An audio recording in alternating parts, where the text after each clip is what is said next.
मंदिर में उस स्त्री को बिहारी जी की तरफ पीठ करके और उस पुरुष को बिहारी जी की तरफ मुख करके खड़ा किया गया और वो अपनी पत्नी को देख रहा था। तभी पत्नी ने कहा जरा आप अपनी आंखें बंद कीजिए। पत्नी की बात वो मानता था, तो पत्नी ने कहा कि आप अपनी आंखें बंद कीजिए। उसने आंख बंद किया और जब आंख बंद की तो पत्नी वहां से हट गई और बिहारी जी का दरबार खुल गया, पर्दा खुल गया। और जब उसकी आंख खुली तो दृष्टि पत्नी पर नहीं, दृष्टि बिहारी जी पर पड़ी। और जब बिहारी जी को उसने देखा तो ऐसा पागल हुआ, उसने कहा कि मैं पत्नी को ही सुंदर समझता रहा, पत्नी को ही सब कुछ समझता रहा, पर आज मुझे ये पत्नी मेरी गोरी थी, मैं उसे सुंदर समझता रहा। और ये देखो जो मेरे सामने है, ये काले होकर इतने सुंदर हैं, ये गोरे होते तो ये कितने सुंदर होते। बस वो दिन था कि वो जो पत्नी लंपट था वो भगवान का बहुत बड़ा भक्त बना। एक क्षण में, एक मिनट में उसका हृदय परिवर्तित हो गया। प्रिय भक्तों, वो भक्त क्यों बन गया? क्योंकि वो प्रेम करना जानता था, है ना? जानता था ना मैया जी?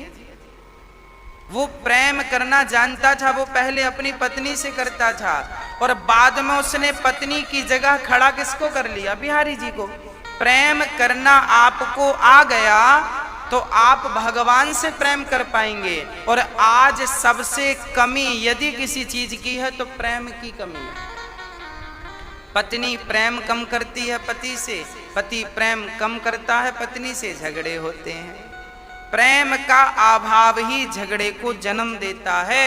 प्रेम की पूर्णता केवल आनंद को प्रदान करती है।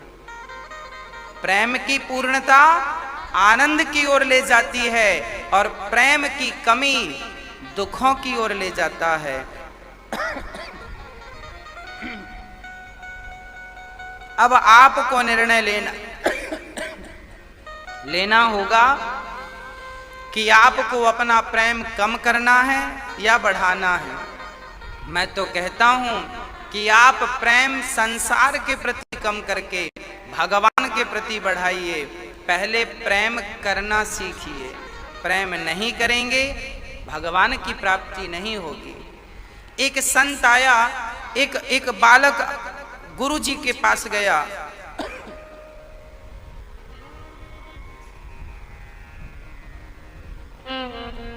गुरु जी के पास जब पहुंचा तो परिणाम हुआ, गुरुदेव ने कहा क्यों आए हो? उसने कहा गुरुदेव मैं भगवान से मिलना चाहता हूँ, भगवान का दर्शन करना चाहता हूँ, इसलिए आपकी शरण में आया हूँ। अच्छा, मेरी शरण में इसलिए आए हो कि आप भगवान से? हाँ। तब गुरुजी ने प्रश्न किया, ये बताओ तुम प्रेम किससे करते हो? घर में उस बच्चे ने कहा जो साधु बनने चला, मैं किसी से प्रेम नहीं करता, ना तो अपनी पत्नी से करता, ना तो अपने माँ से करता, ना पिता से करता, ना भाई से करता, ना बहन से। तब गुरुजी ने उसे वापस घर भेज दिया, जा पहले प्रेम करना तो सीख। जब तू प्रेम करना नहीं जानता तो तुझे कैसे भगवान की प्राप्ति होगी? हाँ, और प्रेम करना मैं नहीं सिखा सकता। मैं कहूं कि इस व्यक्ति से प्रेम करो, क्या आप कर पाएंगे? प्रेम कहने से नहीं, प्रेम तो एक अलग ही विषय है। प्रेम तो होता है। और गोपियां कृष्ण से करती हैं, सुदामा कृष्ण से करते हैं, मीरा कृष्ण से करती हैं। प्रश्न मेरा आपसे है, आप किससे करते हैं? हाँ, सारी गोपियां भगवान से कहने लगी और भगवान ने कहा पति ही परमेश्वर है, इसलिए पति की सेवा ही नारी का परम धर्म है। नारी का धर्म है पति की सेवा और पुरुष का धर्म है नारी का सम्मान आदर। यत्र नार्यस्तु पूज्यन्ते रमन्ते तत्र देवता। जो पुरुष अपनी नारी का आदर करता है, सम्मान करता है, ऐसा पुरुष कभी भी दुखी नहीं होता। पत्नी सदा पति को भगवान की दृष्टि से देखे। यदि हम पत्थर में भगवान को देख सकते हैं तो हम पति में क्यों नहीं देख सकते? हम माँ के भीतर भगवान क्यों नहीं देख सकते? बिन परमेश्वर सूना मंदिर, बिंदिया बिना लीलार सूना। पति बिना संसार,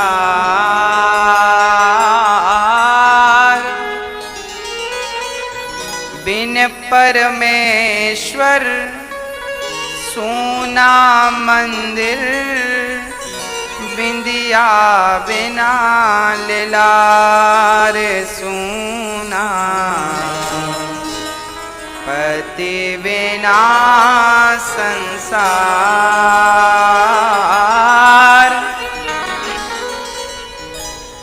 पति ही जप है, पति ही तप है, पति ही है करतार।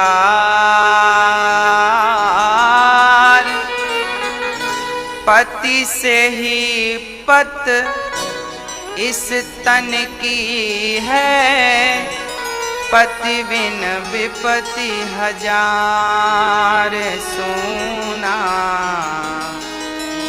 पति बिना संसार,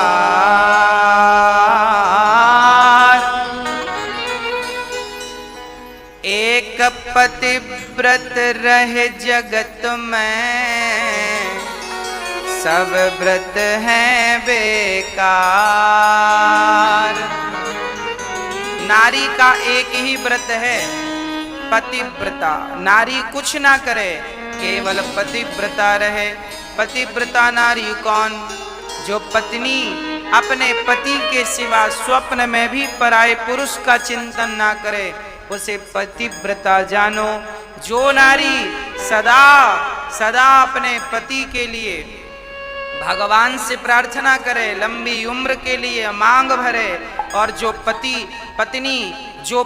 पति के भोजन करने के बाद भोजन करे, पति के सो जाने के बाद सोए, पति के जागने के पहले जाग जाए, उस नारी का नाम पतिव्रता नारी है।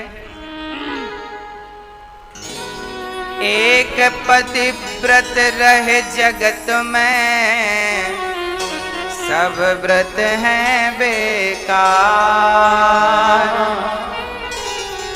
एक पतिव्रता, इसका तात्पर्य यह है कि हम अपना काम ठीक से कर लें तो सब बढ़िया हो जाए। अब आप विचार करो कि पति माँ बाप की सेवा करने वाला हो और पत्नी पति की सेवा करने वाली हो, तो केवल इतने से ही आपका घर स्वर्ग बन जाएगा कि नहीं? हम लोग परेशान इसलिए भी हैं कि हम अपना काम ठीक से नहीं करते।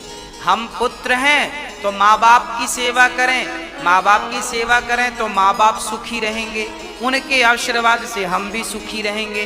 अब हम लोग क्या करते हैं, माँ बाप को छोड़ देते हैं, तो माँ बाप दुखी होते हैं तो उनकी बद्दुआ से हमें भी दुख में उठाना पड़ता है। हम अपने काम को ठीक नहीं करना चाह रहे हैं।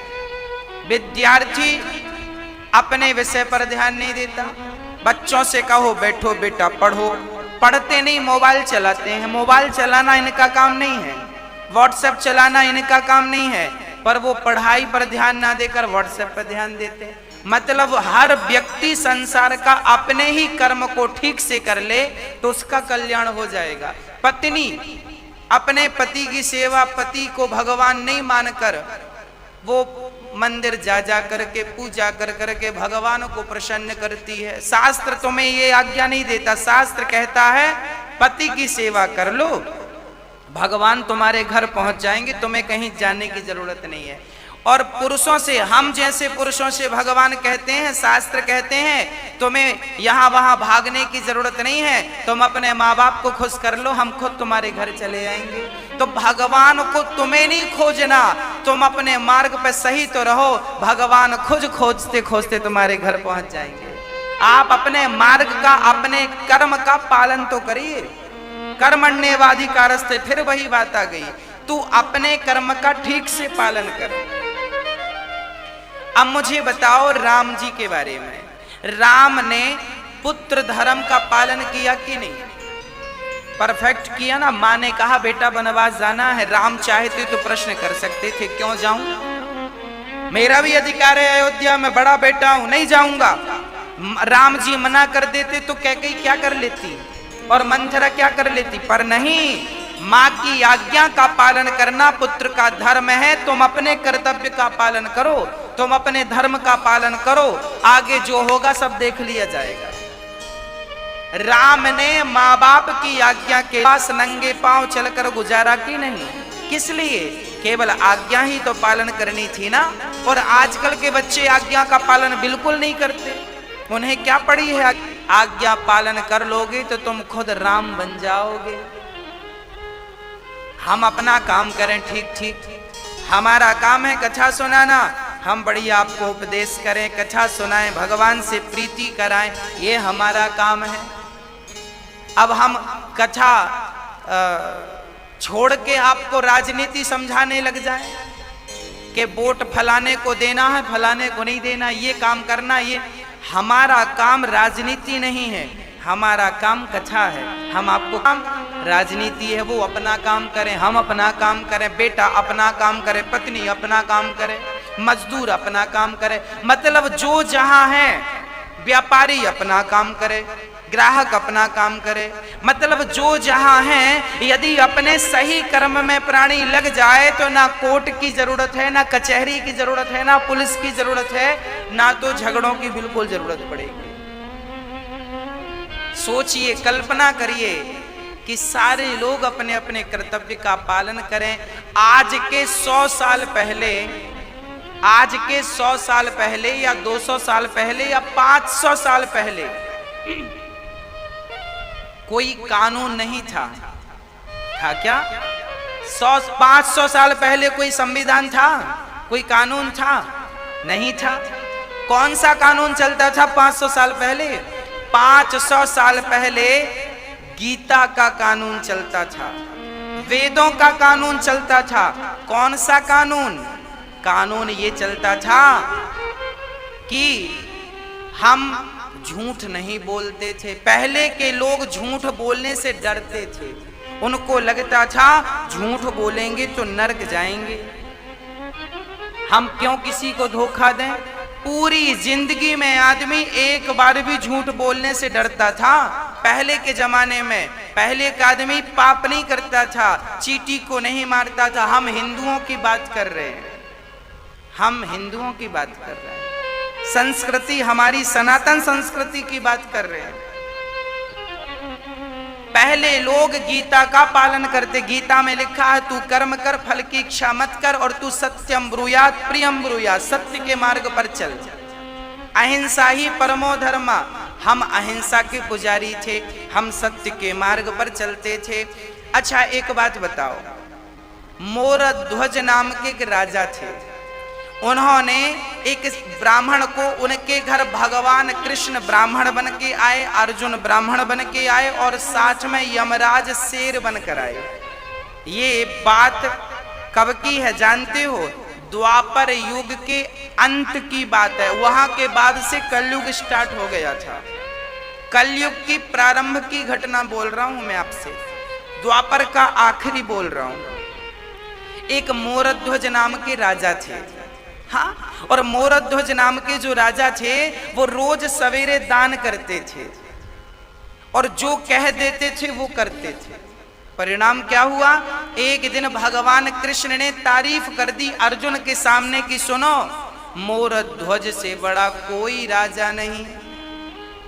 हाँ, मोर ध्वज से बड़ा कोई राजा नहीं, कोई राजा नहीं मोर ध्वज से बड़ा। अर्जुन ने कहा मैं नहीं मानता। अर्जुन पीछे पड़ गए, मैं नहीं मानता, मोर ध्वज बड़ा है, मेरा भाई युधिष्ठिर बड़ा है। युधिष्ठिर जैसा धर्मात्मा दानी कौन होगा जिसके द्वार से आज तक कोई भूखा नहीं गया, बिना कुछ लिए नहीं गया। भगवान ने कहा मोर ध्वज से बड़ा कोई दानी नहीं है, मैं जानता हूं। अर्जुन बोले चलो परीक्षा लेकर देखते हैं। गए अर्जुन, कृष्ण और यमराज। यमराज शेर बन गए, अर्जुन और कृष्ण ब्राह्मण बन गए और मोर ध्वज से कहा मोर ध्वज जी हमें भिक्षा दे दो। मोर ध्वज ने कहा मांग लो। ब्राह्मणों ने कहा जो मांगेंगे दोगे? हाँ हाँ देंगे। ब्राह्मणों ने कहा पहले प्रतिज्ञा करो। मोर ध्वज ने संकल्प ले लिया जो आप मांगेंगे हम देंगे। संकल्प ले लिया। परिणाम क्या हुआ? ब्राह्मणों ने, भगवान कृष्ण ने क्या मांगा? हमारा शेर बाहर खड़ा है, भूखा है, तुम अपने बच्चे को आरे से चीर कर, शरीर को चीर कर उसका आधा हिस्सा मेरे शेर को खिलाओ। अब बताओ, कोई आपसे कहे कि आप अपने बच्चे को आरे से चीर दीजिए और चीर कर मेरे शेर को खिलाइए, तो क्या आप खिलाएंगे? खिलाएंगे अपने बच्चे को आरे से चीर कर? नहीं ना। पर मोर ध्वज से मांगा गया अपने बच्चे को चीरो आरे से।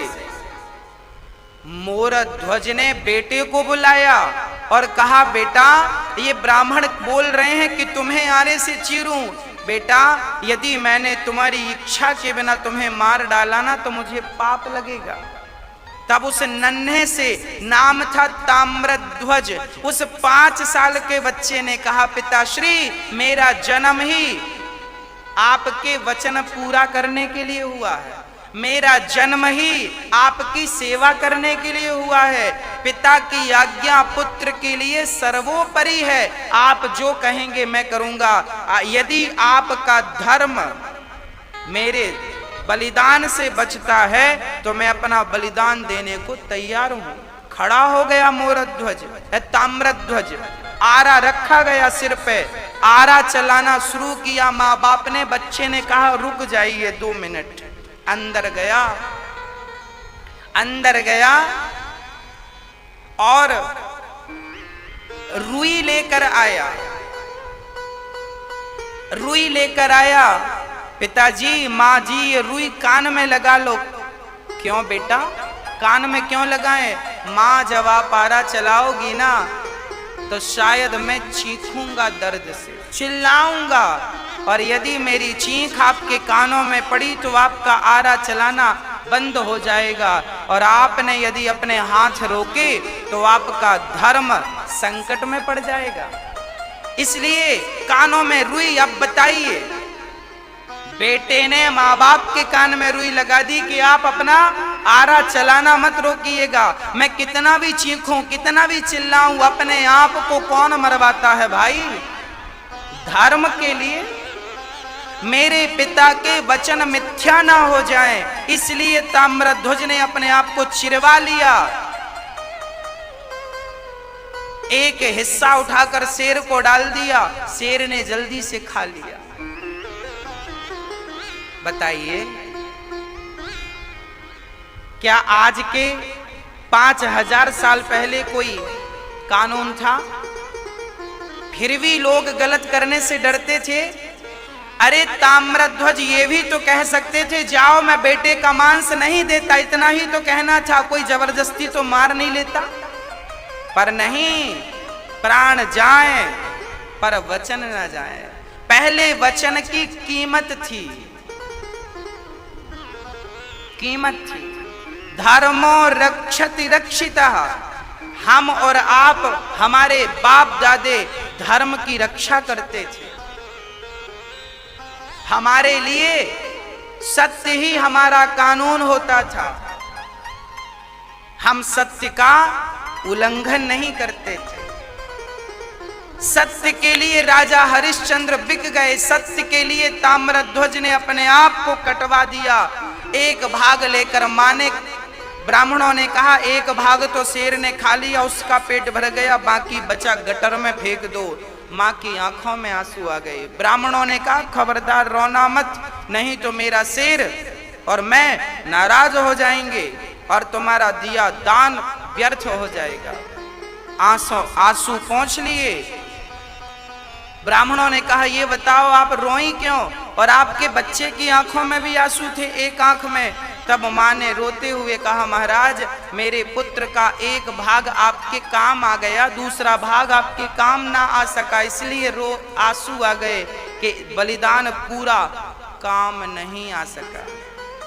ब्राह्मणों ने कहा ठीक है अब हमें भोजन कराओ। ब्राह्मण भोजन करने बैठे, उसी क्षण मोरध्वज ताम्रध्वज ने स्नान करके भोजन बनाया। दोनों पति पत्नी ने, जो कि इतने बड़े राजा थे पर ब्राह्मणों की सेवा खुद करते थे, बनाया, थाली परोसी। ब्राह्मणों ने थाली की रोटी तोड़कर मुख तक ले जाकर वापस रख दी। हम आपके घर भोजन नहीं करेंगे। क्यों नहीं खाएंगे? क्योंकि आप दोनों हत्यारे हैं, क्योंकि आपने हमारे सामने अपने बच्चे को मार डाला है, बाल हत्या की है, इसलिए हम आपके घर नहीं खाएंगे।